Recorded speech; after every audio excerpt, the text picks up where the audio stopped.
Red light area का नाम सुनते ही लोग नाक भौं सिकोड़ने लगते हैं। यहाँ रहने वाली महिलाओं और उनके बच्चों को समाज में अच्छी नजरों से नहीं देखा जाता, लेकिन केरल की लीला ईसो ऐसे बच्चों की जिंदगी में बदलाव लाने के लिए 23 सालों से लगातार काम कर रही हैं।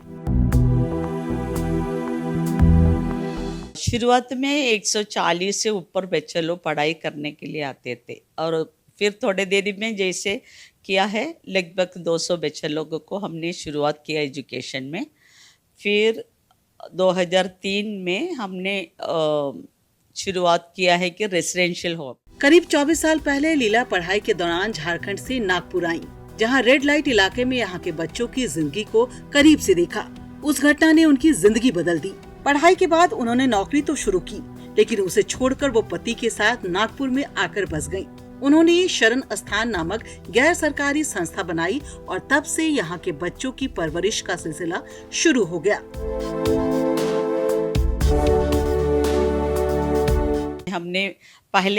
हमारा सोच तो अलग था, और जब हम आकर के पूरी सच्चाई को पता चला है कि ये महिला और इन बच्चों लोग अपने आप को इस क्षेत्र में नहीं है, उनकी जो परिस्थितियों को देख करके हमारे मन को सोशल काम के लिए, इनके लिए काम करने के लिए हमें शुरुआत निर्णय लिया।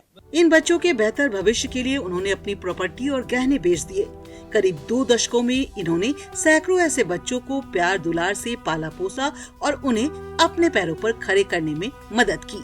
आज भी वो अपने रेसिडेंशियल हॉस्टल में 100 से ज्यादा बच्चों की जिंदगी को बेहतर बनाने में जुटी हैं। इस काम में उन्हें अब भी कई चुनौतियों का सामना करना पड़ रहा है।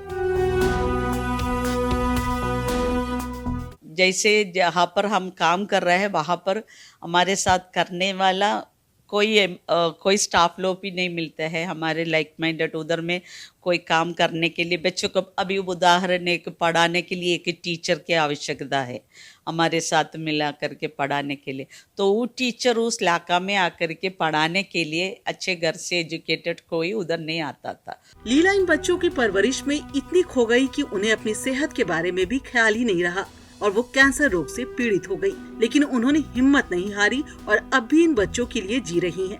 लीला को उनकी जिंदगी का मकसद पूरा करने में उनके पति ईसो डेनियल का पूरा सहयोग मिला।